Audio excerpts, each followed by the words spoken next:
ఈరోజు క్యారెట్ కొబ్బరి ఫ్రై చేసుకుందాం. ముందుగా క్యారెట్ తీసుకుని పైన లేయర్ మొత్తం చెక్కి తీసి పెట్టుకోవాలి. 2 పచ్చిమిర్చి, కొబ్బరి చిప్ప తీసుకోవాలి. కొబ్బరి కోరేది ఉంటే దాంతో మొత్తం కోరి, లేదంటే చిన్న చిన్నగా ముక్కలు కట్ చేసి మిక్సీ పట్టుకోవచ్చు. పిల్లర్తో ఇలా మొత్తం చెక్కు తీసి కడిగి ఇలా చిన్న చిన్నగా కట్ చేసుకోవాలి. క్యారెట్ ముక్కలు మొత్తం చిన్న చిన్నగా కట్ చేసుకోవాలి ముక్కలు, అప్పుడే బాగుంటుంది ఫ్రై. లేదంటే తురుముకోవచ్చు కూడా. క్యారెట్ ముక్కలన్నీ ఇలా కట్ చేసుకుని పక్కన పెట్టుకోవాలి. పచ్చి కొబ్బరి అయితే బాగుంటుంది ఫ్రైలోకి. కొబ్బరి మొత్తం ఇలా కోరి పెట్టుకోవాలి పక్కన. ముందుగా ఈ ఫ్రైలోకి పోపు గింజలు తీసి పెట్టుకుందాం. పోపుకు కావాల్సిన వెల్లుల్లిపాయలు, జీలకర్ర, ఎండుమిర్చి, కరివేపాకు, ఆవాలు, పచ్చిశనగపప్పు, మినపప్పు.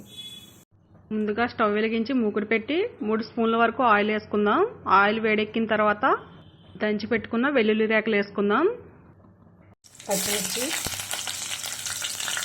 1 స్పూన్ ఆవాలు, పచ్చిశనగపప్పు, మినపప్పు, కొంచెం జీలకర్ర,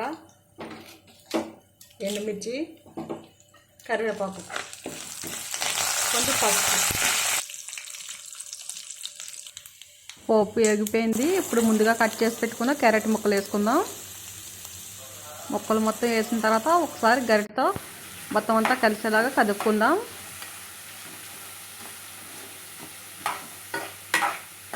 ఇలా ముక్కలు మొత్తం కలుపుకున్న తర్వాత మూత పెట్టి మగ్గించుకోవాలి ఈ ముక్కల్ని. ఒకసారి మూత తీసి చూసుకుందాం. క్యారెట్ ముక్కలు మంచిగా ఏగుతున్నాయి.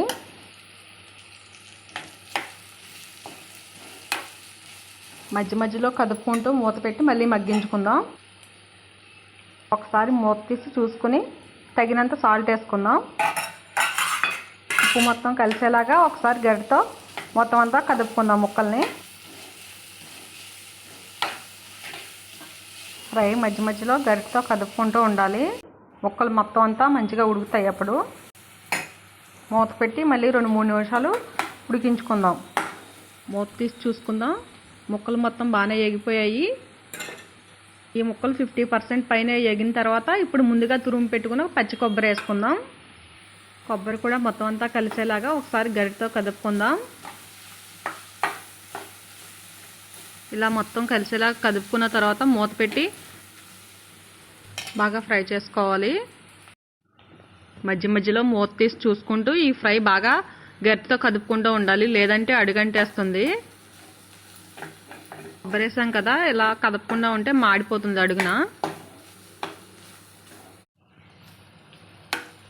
కావాలంటే కొంచెం కారం కూడా యాడ్ చేసుకోవచ్చు. నేనైతే వేయడం లేదు. కొబ్బరి కూడా కొంచెం ఫ్రై అయ్యేంత వరకు వేయించుకోవాలి మధ్య మధ్యలో, లేదంటే మాడిపోతుంది. గరిటతో మొత్తం అంతా కదుపుకుంటూ ఉండాలి. క్యారెట్, కొబ్బరి బాగానే ఎగిపోయాయి. ఇంకా స్టవ్ ఆఫ్ చేసేసుకుందాం మనం. కొంచెం కొత్తిమీర వేసుకుందాం. క్యారెట్ ఫ్రై రెడీ అయిపోయింది. ఇప్పుడు ఒక గిన్నెలోకి తీసుకుందాం. క్యారెట్ కంటికి చాలా మంచిది. క్యారెట్ జ్యూసు, పచ్చి క్యారెట్, క్యారెట్ ఫ్రై ఇలా ఎలా చేసుకున్నా హెల్త్కి చాలా మంచిది. మీరు కూడా ట్రై చేయండి. ఎలా వచ్చిందో కామెంట్ చేయండి, లైక్ చేయండి, షేర్ చేయండి.